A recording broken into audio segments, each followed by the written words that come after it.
right, my Hub Heroes, we're back for another Sidekick Strategy session, and I'm super excited because today we're talking about the rise of B2B influencers in the creator economy. And as you can see on the screen, I am not alone. I am actually here with the mayor of HubSpot, Rob Jones, the HubSpot hero, on a humorous, high-flying journey. I've been watching you, ladies and gentlemen, meet Rob Jones, the charismatic trailblazer on an epic quest from HubSpot rookie to super admin. With a knack for navigating the complexities of the HubSpot CRM, Rob is not just mastering HubSpot. Well, ladies and gentlemen, he's trying to redefine it. And there are three things that I wanted to pull out in this intro that I feel like you need to know. One, he is a content comedian. In the realm of sales and marketing, Rob is stirring up a storm with his humorous content, always on the lookout for the next big laugh. He's the guy who makes learning about sales as entertaining as a hit comedy show. Of course, not with the orange suit today, but typically a guitar, an orange suit. He's a relationship architect, by the way. On LinkedIn, Rob is building more than connections. He's crafting meaningful, impactful business relationships. Key, by the way, to the topic that we're talking about today. He's the go-to guy for a hearty chat, a strategic insight, or a collaborative venture. And the third thing that I'll mention before we get into the good stuff today is he's a growth guru. That's right. Always thinking, always innovating. Rob is the mind behind fostering personal and professional growth at Rev Partners. He is not just an employee. He's a visionary driving the company towards every milestone. Rob, how'd I do with that intro, by the way? Dude, my heart rate is like, I'm jazzed. Like blood pressure, anxiety, nerves. I'm excited to be here with George B. Thomas. Very glowing review. And I don't know if I would endorse it all myself because you speak so highly. There's a lot of alliteration in there too. I mean, you're using literary elements in the intros. I loved it, man. Glad to be here. I do what I can to keep everybody happy. It's all about entertaining and educating. And today, when we're doing that, we're discussing the rise of B2B influencers in the creator economy. Rob, I want to start with this question right here. When I ask you, what the heck do we even mean by the title that we're throwing out there for this interview?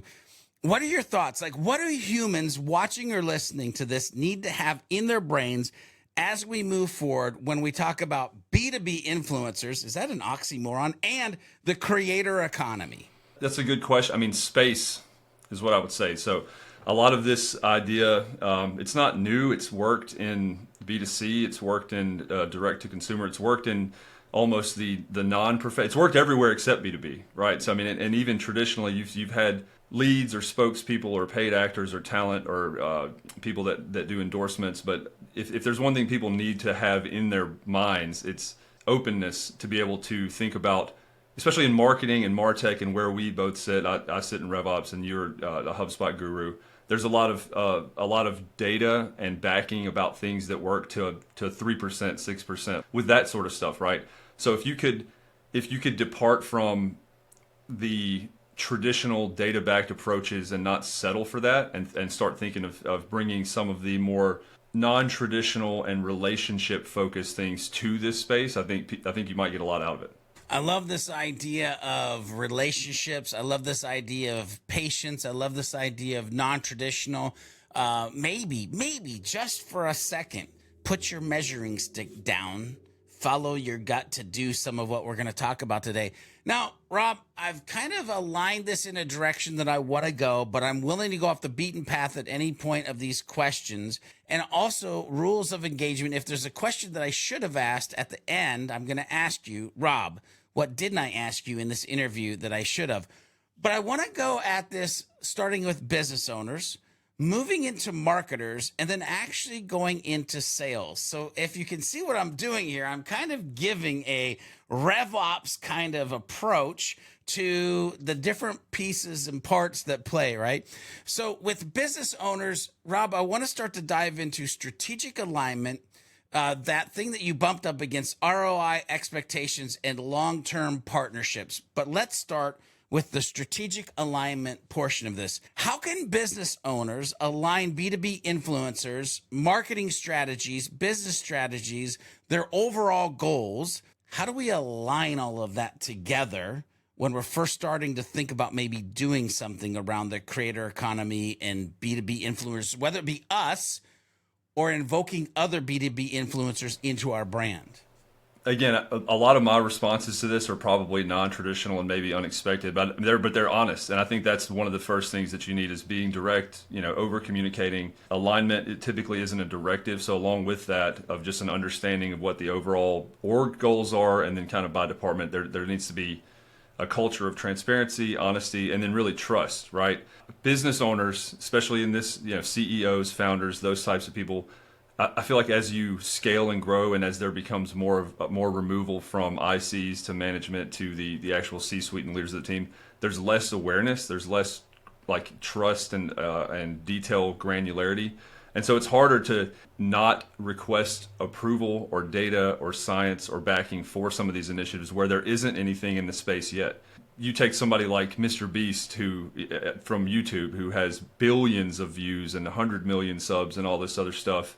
It took a long time for people and investors to trust him, right? So, but it works there, and he is generating a ton of revenue just by making videos, right? So there are other industries where it's been proven. There are other verticals or other segments where stuff like this has been proven. It's harder to do in B2B because it's new. I don't think it's any coincidence at all. As a matter of fact, I think there's a corollary from the kind of from the pandemic, where the work from home, like work-life balance, became altered, I'll say, and the separation between what it meant to be at work and what it means to be at home or personal, those lines are blurred more than ever now. I mean, I am at home right now working, right? So that type of stuff, I think that a lot of content, a lot of ideas, and a lot of people started meshing the two or blending the two, or I mean, that is factual. That has happened as far as like the rise of people that we're talking about right now, the creators that are doing it for B2B. What do you need, and how would you address a business owner that is looking to consider this or think about it? If what you're wanting is to settle for the same conversion rates and kind of the waterfall math, right? That's fine, but I'm not asking you. It's kind of like the Hubvolution concept, right? I'm just putting out there's another way to do it. Doesn't mean it's the right or the best one, but it's worth exploring. It's worth putting some resource into. I love a couple words that you threw out there. Settling. Should you settle? Are you willing to settle? And I love this idea too of what keeps coming to mind as you're talking about that is like, listen, do you want to be a trailblazer? Because nothing's new under the sun. Listen, go west, young man. There's a gold rush out west. Like, go there. Like, we're talking about if you're going to be a trailblazer, you might not know what's going to happen. You might have to pivot and transition and do all the things to survive in the thing. But at the end of the day, you're heading in a lucrative direction, which, speaking of lucrative, one of the things I said I wanted to talk about from a business owner standpoint was ROI expectations. Don't get nervous, because I'm going to set you up for success here with this question. What kind of ROI should business owners expect from B2B influencer collaborations, not expect from B2B influencer collaborations, or maybe have over a lengthy period of time with B2B influencer collaborations? See, Rob, you can answer that one any way you want. The most important part of that is length of time. It is not something that you're going to hire an intern for. The whole social media intern, it's kind of how it's traditionally done. It's become a meme. Those people have had success, but to build anything out like this that catches and that becomes sticky and develops continuity, it's a process both for the exposure. We mentioned this kind of before coming on, but there needs to be a prolific element to it, right? It is going to take a long time to see ROI. Now, what define length of time? For me, in this role, really starting to go full into it, we saw tangible, I guess, we saw ROI within a year. And it was kind of like you were talking about earlier. I made something that was, we'll call it offbeat. And it was a video, it was humorous, it was on LinkedIn, it was public. At Inbound, somebody said, hey, wanted to meet you. The reason that you won this deal, or the reason that this was, that was brought to you, is because I was thinking about a referral. I was thinking about doing this. Who could we work with? On lunch, clicked on LinkedIn, saw this, and I remembered you guys, Rev Partners, you do exactly what I was looking for. So from the length of time perspective, about 6-8 months, somewhere like that, within a year. And that was substantial, like $50K. So that type of stuff. Now, did the video close the deal for us? No. But I've said that I have a couple of weird mantras. One of them is you don't have to be a top mind to be top of mind. I am not a strategist. Like, I'm familiar with HubSpot, but you could run circles around me for sure. But that's not my function, right? My function is almost like a beacon, right? Christina Garnett, she's amazing. She's an amplifier. She's a voice of the customer. So I just want to redirect attention to the people that are the experts at Rev Partners, people that do the implementations, and that those relationships, like anything else, can take a while to develop. So it isn't even necessarily about the ROI of the concept, but it's about, as far as measuring time length, but it's about how long would it take you to build a relationship with somebody virtually via content. The faster you can do it, the more ROI you will see. I know that for sure. Should business owners be looking for that, or shouldn't they be looking for that? Again, it depends on how risk averse maybe they are, or how risk willing, and how much they trust people. A lot of this is built around, and again, I can't really speak to other places, and I don't aim to, but at Rev Partners, there's a culture of trust and unlocking human potential. This is something that I enjoy. It's something that I do feel like I have at least some skill set or some wit or some humor, and that resonates with people in a way that it would be much harder for me to do, trying to fabricate that I'm a RevOps HubSpot extraordinaire, like we have in the ecosystem, that it's comprised of really, really, really smart people. But I am not one of those implementers. So it's pointing my skill set and using it for something else. And again, in my case, it's demand gen. So long-winded answer, but it's a hard topic to condense into, singular responses. Yeah, without a doubt. But here's the thing: my brain unpacks as I'm hearing you talking. It's like off the beaten path a little bit, meaning you're leaned into your human element. You leaned into your humor. I love the fact that you said you don't have to be a top mind to be top of mind. That is so true. But you showed up as your authentic self, and it was a spark that started the flame, that then the flame was measurable. Spark wasn't measurable. Flame's measurable, right? And I love that. And what's funny is you even mentioned like 6 months, a year, it's going to take some time. And you mentioned, you used the word catch. It eventually, it caught. And I want to talk about long-term partnerships, but I want to be careful because I want to do it in a way that, again, could be bi-directional. Because I know here in a minute, we're going to drop down to the marketer section, and I'm going to ask a question about content creation and use either us becoming the B2B influencers or using other B2B influencers. And so when I say long-term partnership from a business owner standpoint, I want to ask it in the way of how can long-term relationships when influencers drive sustained business growth, or I want to ask it in the way if your business partnerships with the content that you're going to create and the platforms that you're going to create it on, what happens as far as sustained business growth? Again, Rob, you can answer in any direction that you feel led. Yeah, so partnerships in relation to making content on behalf of other people, is that kind of where you're going? Either with that or, question? like, is it like making content or having somebody make content for us, or us making our own content for our business, are the two directions. But you did kind of just bring up a third of like, or is our business getting paid to create content for other organizations? So this could have three prongs, but just whichever one you want to go down.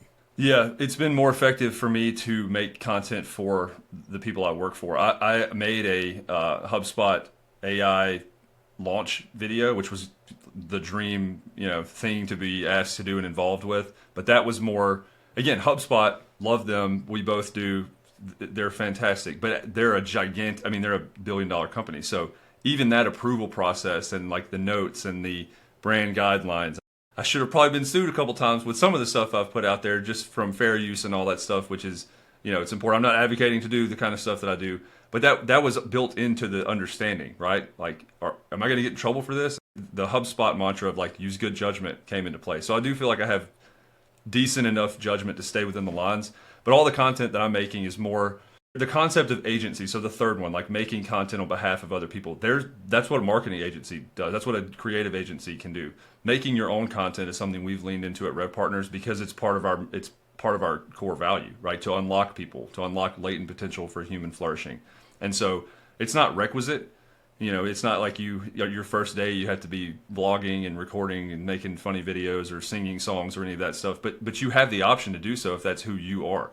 And so we really try to treat the people as humans first. One of the mottos is you're a human being, not a human doer. So if that's something people want to lean into, they now have an avenue to do so. And we've seen success with that. For me, a business that makes their own content, it's not even really about hiring someone or doing it yourself, but it's that it's authentic and that it stands out. How many emails do you get a day? How many webinars? How many, even for the space I find myself in, which is, I was in a sales seat for a year and had pretty good success, even though I'm not the best salesman, but I'm a really good relationship builder. And so in a sea of where those reps, HubSpot reps and other channel partners are being themselves sold to all the time, right? Hey, introduce us, or hey, can we get in front of you, or hey, whatever.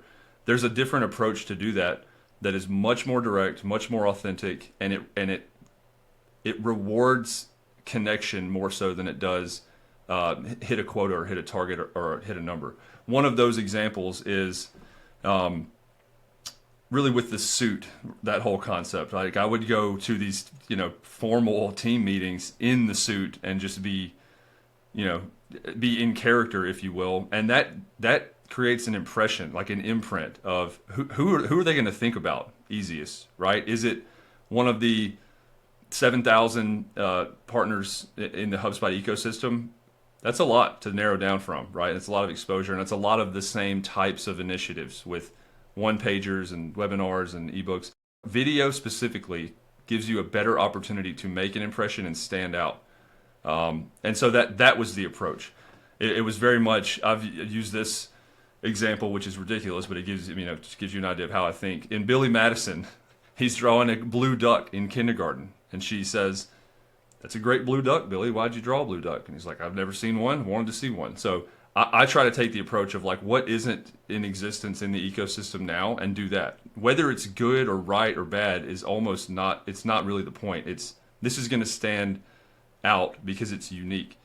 And it just so happened that at the time I started making funny stuff, humorous videos, whatnot on LinkedIn, that didn't really exist to the level, even in the last 2 years, that it does now. So I was really fortunate and lucky. I feel at times like Inspector Clouseau, if you're a Pink Panther guy that just stumbles into success almost accidentally. And just transparently, I feel like that's a lot of the reason I've had any success, is almost more of leaning into asking forgiveness, moving fast and breaking things, that whole concept, which is, again, in a startup, it's easier to do that because there's less separation from people that could give you the power or delegate trust or any of that. And it's just been a perfect storm of all that stuff for me. Man, I hope everybody's getting the nuggets of wisdom along the way as you're talking. You mentioned, I'm not really great at sales, but I'm great at relationships. By the way, relationships is all, and sales is all about relationships.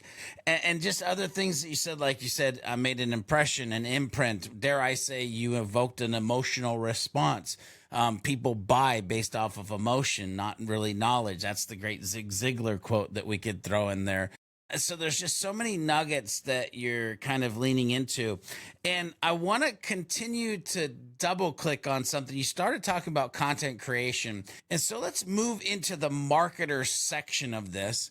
And under marketers, I want to talk about content creation. I want to talk about trends and innovations. I have a specific thing that you did that I'm going to tie back to this and be like, what in the world? And then overcoming challenges. So for marketers, content creation, trends and innovations, and overcoming challenges. So let's talk about content creation. Many marketers might watch this and immediately they're thinking, well, how can I, as the marketer, collaborate with a B2B influencer to create content that resonates with my target audience? I'm going to ask this in a way, you kind of talked about video, you talked about you creating the content. Can it be a mixture of both other influencers and us? Should it be just us as the influencer? When it comes around this marketer and content creation and creating this buzz and stepping out and pivoting and almost doing this like test, iterate, test, iterate, test, iterate under a culture of there is no failure, there's only lessons. Like, just unpack content creation for us.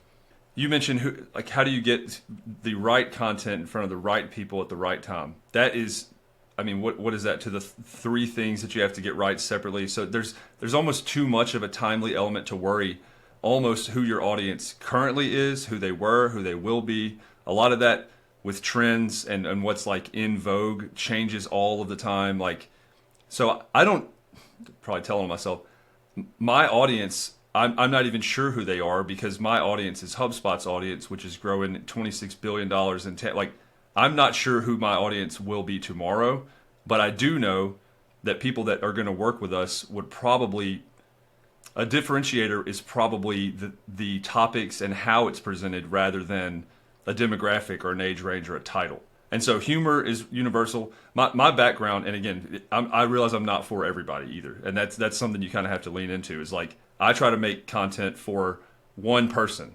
Like I make it for not the entire segment or the entire ICP or role most of the time, but like the nuance and the Easter eggs and the nuggets and the stuff I try to put into videos is like somebody will get that, right? Somebody will understand and lean into it. Who should it be made for? Again, background and memory. There's a concept of like limbic resonance that comes through, right? The reason that a music video or the reason that certain things resonate more is because there's more room for them to resonate with you. And even remaining top of mind as your audience changes and moves into a buying motion, there's different statistics on only 3-4% of people are in a buying motion right now. So finding that 3% is kind of like the older BDR cold call mentality. You got to make 1,000 calls with 3% meeting book rate, conversion rate there. To me, you can get in front of a lot more people more quickly without automating, right? So with remaining personal and remaining human and authentic by making content that's exposed and put out into public. And it's less about caring who the audience is, how old, what their title is, because that can change. They can be in a buying motion and out. They can, again, with HubSpot's, I'm pausing myself because again, another perfect storm with the insane, ravenous hurricane of product updates and feature releases to HubSpot. That attracts new people. It attracts new industries. It attracts new verticals, and it attracts a larger audience. So some of the intent with people have asked, like, why don't you make more RP content? Why don't you make more things that point to rev partners, right? People are going to learn that. They're going to seek that out. So we've become like a buyers who seek information. We have so much available to us. So educating and pushing content and product pitches and ebooks and all down people's throats is not like, it's not unique because that's what happens, but it's also not very personal. I think if I can contribute in any way to growing awareness of HubSpot, what it does, and let people do their own research, then the person that opened that door or built a bridge there, me, again, hopefully, I'm top of mind whenever they do need a RevOps resource, whenever they do need an onboarding or implementation partner. And it's, again, that's going back to the first call. What's the ROI on that? How long does it take? I've been in this seat for a year and a half, and we've seen a lot of success and a lot of revenue that we can point to from some of these initiatives. But it isn't, to the chagrin of every business owner and person that has to make these decisions, it's not something you can really predict when it's going to happen. It's not all of it necessarily as repeatable as people would like for it to be. So it's scary. I mean, it is. I can't imagine having to be the one to enable, a team of people to make that. It does take kind of going against the grain and leaning into other stuff. I don't want to say it would require desperation because that's not true at all. But from what I said, it takes a little bit of openness in your mind to be able to think this way isn't working as well as we thought, or we need to increase. And there are other avenues for us to do that and get our message out. And that's kind of the approach that I've taken. It's interesting because you mentioned the word desperation. Where my brain goes and has always gone with the content creation, becoming the B2B influencer or influencer, is every video, every piece of content that you create, it's like you put a worm in the pond because you're kind of doing some fishing. And what's funny is when we've all seen the guy or gal who you go to the bank and they've got like 4 or 5 fishing poles. Never once did you look at them and go, oh, they're desperate. You look at them and you go, oh, they love what they do and they have a strategic plan on how to catch more fish. And so that's where I would lean into this. And the other thing, too, I'd be remiss if I didn't share a quick little story around this content creation and eventually getting there. I'll never forget, I had a call with a gentleman who reached out. And he said, hey, I would love for you to train me how to use HubSpot. And we had a nice little conversation. And I got about to the middle of it and I said, sweet. So what level of HubSpot do you have? And he goes, I haven't even bought HubSpot yet.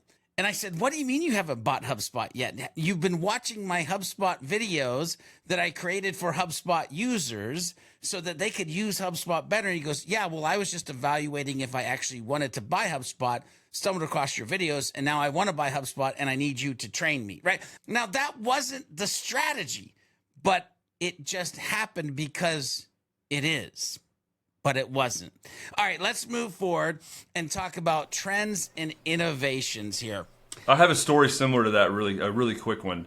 Go for it. It's that exact same thing. It wasn't even reaching out to train, but it was, I guess you can blur the guy's name out later if whatever, but I've told him this, and I told him I'm going to sing his praises because this is just such a genuine relationship connection thing that happened on LinkedIn. His name's Matt Gabota. He has a B next to his name. The tagline is like, he does something and then below average beekeeper. And he engages with content that I do all the time. And the comment was, the most famous one to me was, I don't know what a HubSpot is, but if I ever need one, I'll know where to look, right?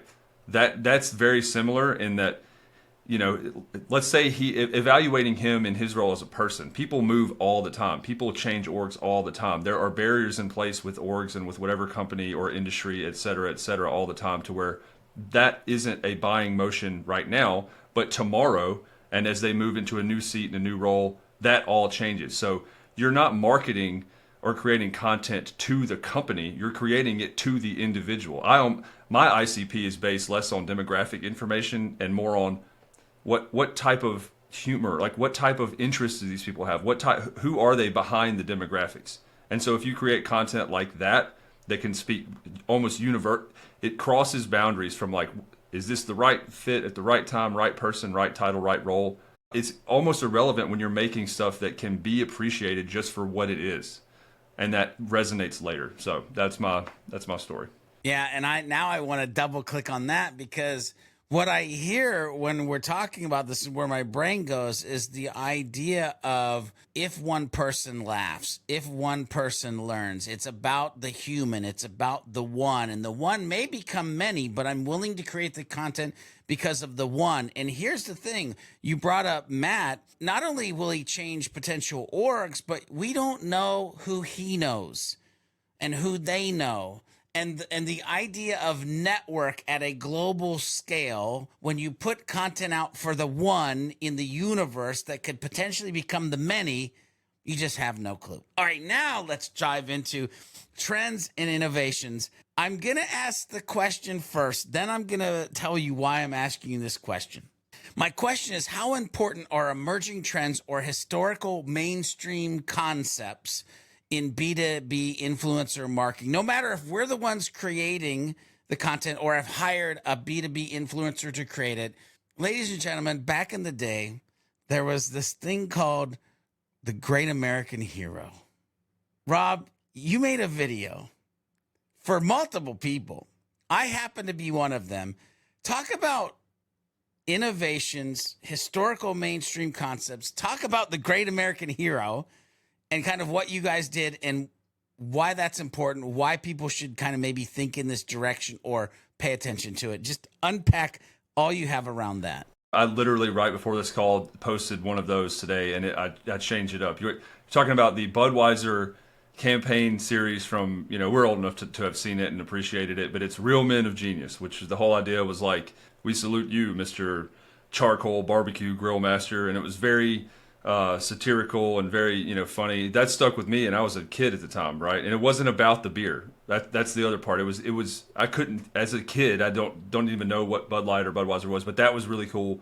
The trends and innovation that, again, mentioned this earlier, but they come back around. Everything's in vogue. I think it's really a separate talking point, but it's funny to me that the same sales techniques and whatnot and marketing techniques that worked in the early 90s with like business on the golf course and relationship and handshaking is almost the way that I think it needs to be done now instead of endless automation. But I'll tie this back into the earlier point that we were both making, right? Like, how long should you expect? If you tap into that, something pre-existing, and have shades of it, or I've heard it called, I do a lot of parodies, right? But if you use that as a point of reference, it's much more likely to be impactful a lot quicker, because people don't have to build an awareness of what it is, right? The commercial series, it's also a lot more effective to templatize the creation of those. Those videos don't take long at all. It's just writing.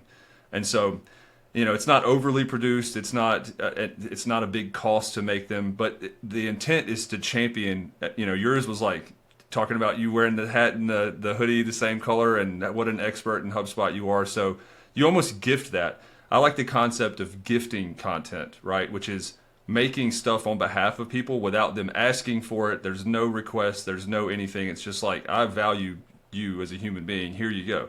Now, a lot of times people don't know what the hell to do with that.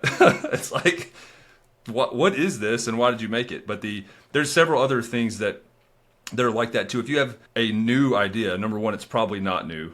Number two, somebody else has probably already done it or working on it. And then number three, if it is truly unique and new and original, it's going to take time to be caught onto. I listen to Mike Greenberg and Greeny and Get Up and stuff every day because I'm a sports fan. His type of genius is one that'll be understood only long after he's gone, right?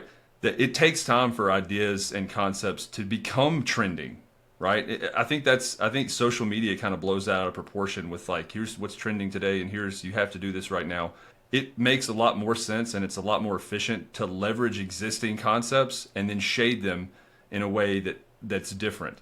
That's an example. We have a Zoom waiting room meeting that's like a part of the Shrek movie that people rave about, and it was just a ridiculous idea that I'd had.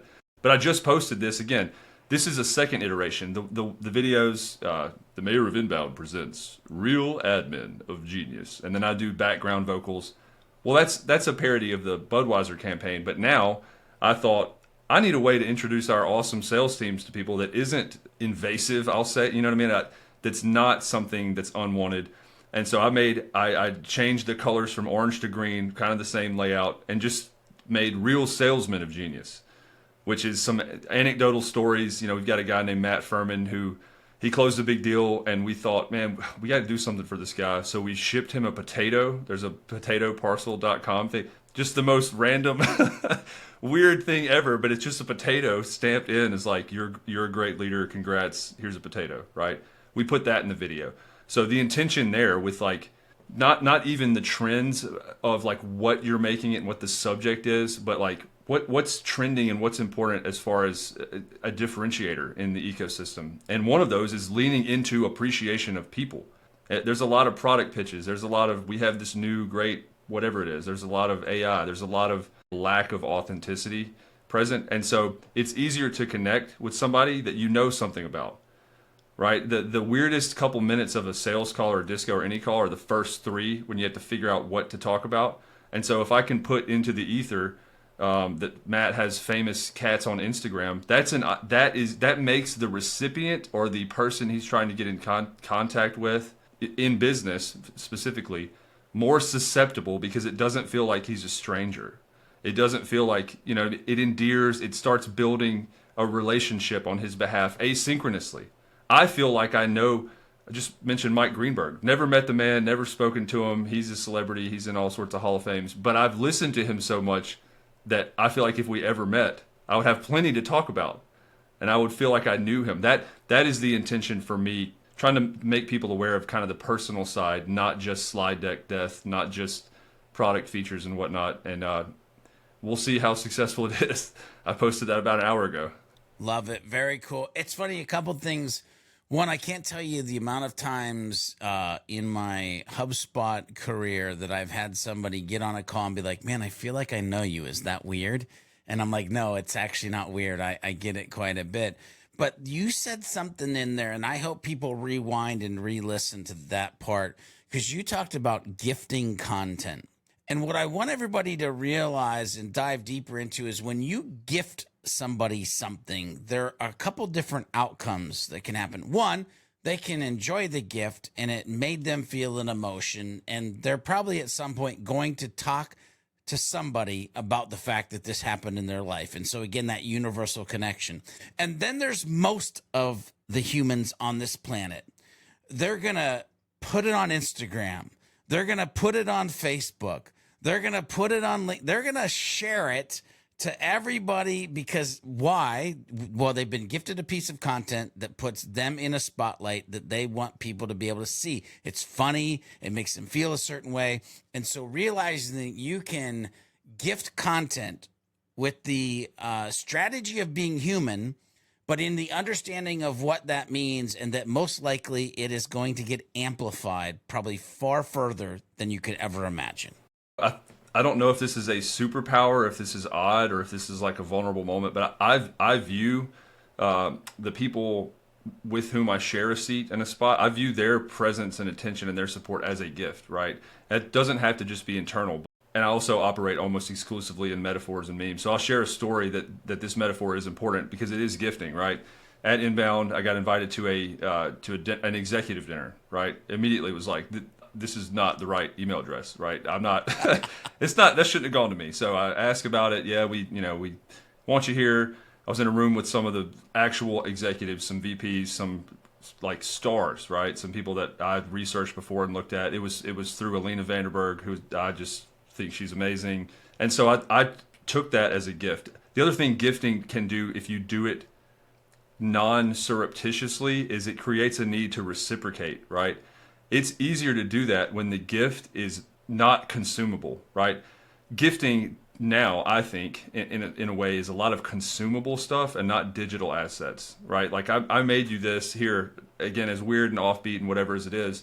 I also love the Grove Cookie people. They're amazing. That is a good gift. But like that was over and done in, for me, about 5 minutes because I ate all the cookies. So at the dinner afterwards, a couple weeks went by. I just literally rewrote a Red Hot Chili Peppers song, recorded it, sang it, and sent it to her in a DM. That was like, I don't know what you're going to do with this, but I really appreciated being at this dinner. And here's this weird thing I did.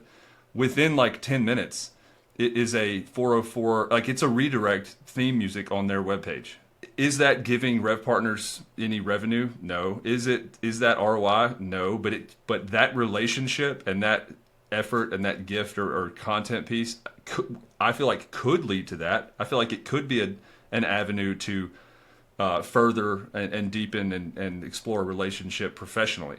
I feel like it's necessary now to evaluate connecting with people based on ideals and culture and whatnot, and on a human level, and then explore any professional type of relationship. So, and I've done that several times, weirdly, but that's the most prominent, cool example I can think of on the spot.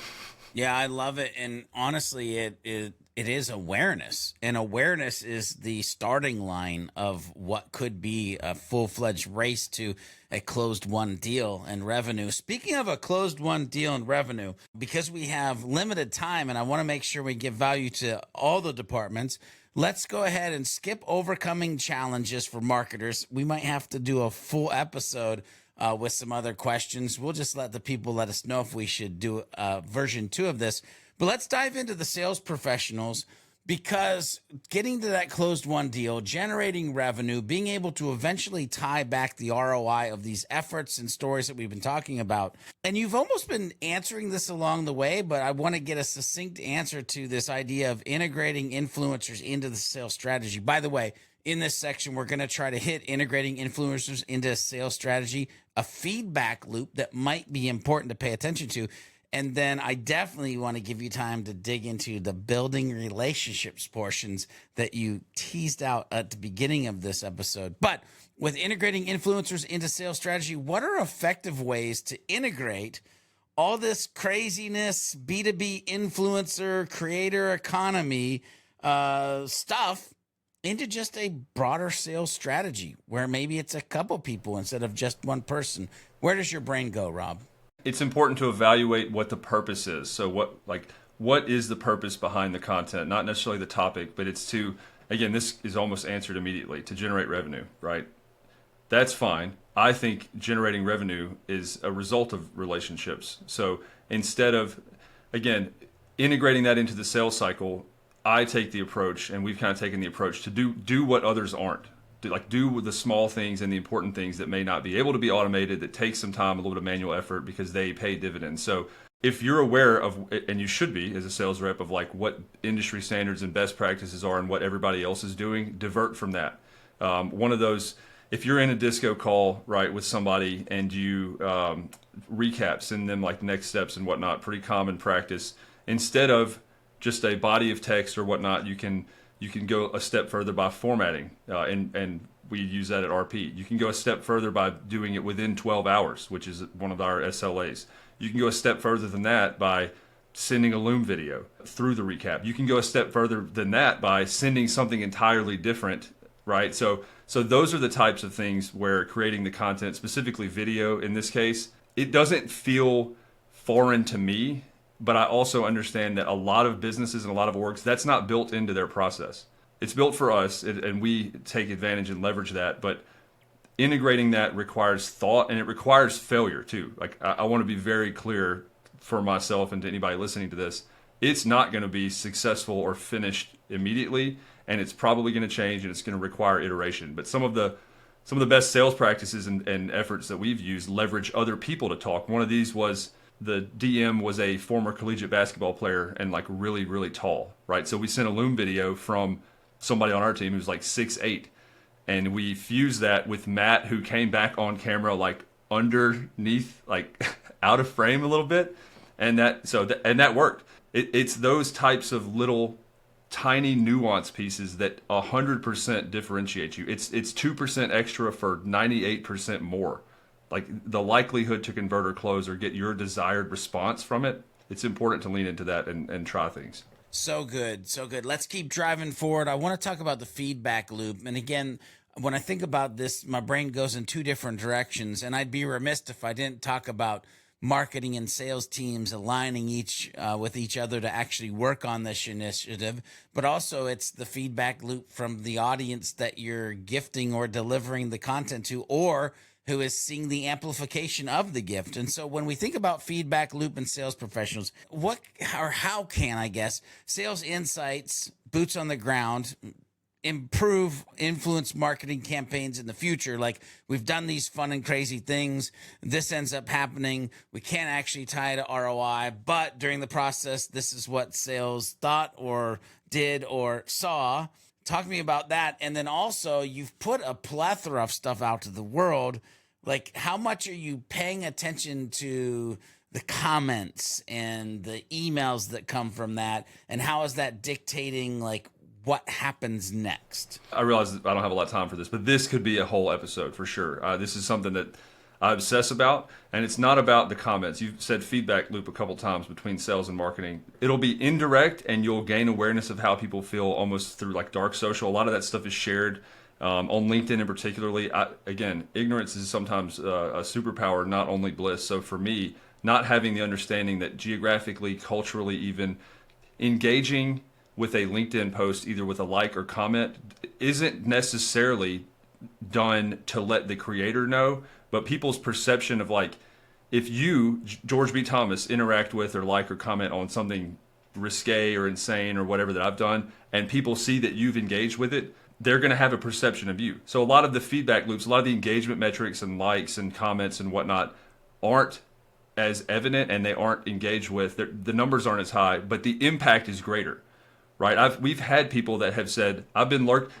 You've had this too. I've been lurking. I've been watching videos, and I haven't ever commented, but I do want to pay you for a year up front. So you should expect the feedback loop process to be challenging. It needs to be direct. You need to, with some of these initiatives, I've just gotten reps or people on the phone and said, "You've heard of NPS? You've heard of ENPS? This is our NPS. Like, how do you feel like I did with this channel initiative? And please give direct feedback to how this is." So I love feedback. The idea of feedback loops is important, but there has to be an innate understanding up front that it's going to be hard to nail down all that stuff. Example I gave earlier about the $50K deal, that was just coincidental that I ran into him and that was brought up, but it was a story. There's much more of a qualitative nature that's important to the feedback loop process than a quantitative nature. Very cool. And yes, I feel like it could be an entire episode. So let's dig into building relationships. And really, the question I want to ask is, you transforming yourself into a B2B influencer, like how many relationships has it built? Because listen, on the back of my whiteboard or behind me on my whiteboard, it says, you've come a long way since 2013, right? It's a journey.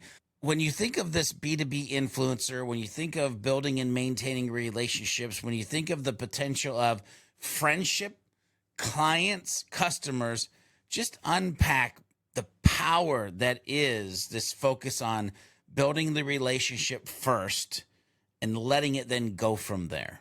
Yes, succinctly. So availability and responsiveness. There's not a word. I mean, again, background in I said memory, but it's specifically in behavioral therapy and counseling. And there isn't much more dehumanizing feeling than being ignored. So that should be the key focus as far as building the relationship. Don't ever be the one to leave somebody on red. It's hard. It's time consuming, but it's important that if you care about a relationship that you respond, that you're available. And that's a sales technique in and of itself, right? There's tons of data about if you respond quicker, you're more likely to close a deal. That's out there, right? It's the same thing. You're more likely to close a deal of a relationship if you are responsive and engaged and participating. And it's both ways. There needs to be some sort of intent or understanding, but you have to be able to communicate back and be responsive. LinkedIn and social can feel a lot like shouting into a void. It can feel very fake and inauthentic LinkedIn now gives you automated response options. Like if you get a promotion, congrats. That's a little bit different. But a thoughtful 2-sentence comment can build relationships that you're not even really aware that you're building. You just said you have this where people come on and feel like they know you. How much have you responded to them? How much have you attempted to build that relationship the other way? Well, they view it as George is always here. He's always got, HubSpot tips and tricks and HubSpot heroes, and like that is communication, and people feel that individually. Although you're putting it out there for a large audience, people feel the individual connection with you. So you need to have an awareness that that's how other people respond to that and see you. And if somebody's engaging in a lot of stuff or engaging in comments, I mentioned a guy by name earlier. That is, to me, is the spark of a relationship. And then how you nurture it is kind of up to you, depending on context. Love it so much. Here in a minute, Rob, I'm going to ask you the question of if people want to reach out, if they want to know more, if they want to talk with you, where they should head. But my last question for you today is, there's somebody watching this, they haven't dove into this, they're scared, they're afraid of failing, whatever it may be. What advice for newcomers, right? What advice would you give to the human, the business that's just starting with this idea of influencer marketing or becoming an influencer for their company?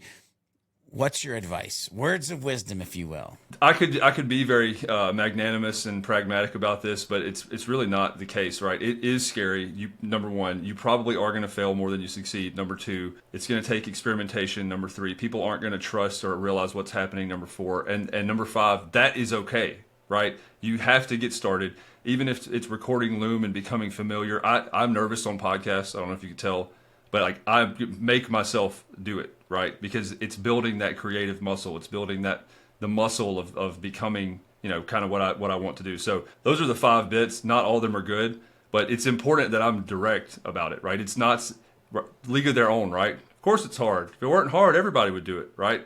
That's kind of the approach I'm taking. And you should expect that, transparently, you should expect it to feel weird. To be putting yourself out there in the public is not for everybody. It's not the most warm and fuzzy feeling a lot of times, because you open yourself up to judgment 100%. And this is coming from somebody who on LinkedIn, put a seashell bra on and wore a wig. So, I understand it's terrifying, but I'd rather be honest and direct with that message than say, oh, it's easy and it's instant success. That's just not my vibe. I love the advice. I think it's amazing. Rob, if people want to reach out to you, where do you want to send them? Yeah, LinkedIn. Rob Jones on LinkedIn. I'm at Rev Partners. Reach out to us there. You can email me at rjones@revpartners.io if you feel led to and ask questions. I'm happy to meet, give you a calendar link, and we'll talk through this or any other content or demand related thing, or HubSpot. I'm a talker. If you haven't haven't noticed throughout this episode. So I'll love to chat and connect with anybody. By the way, couldn't tell that you were nervous at all. Ladies and gentlemen, it's been my pleasure to bring this valuable information to you. Hopefully you're entertained. Hopefully you're educated. But more importantly, hopefully you take action. Remember to be a happy, helpful, humble human, and we'll see you on the next Sidekick Strategies event.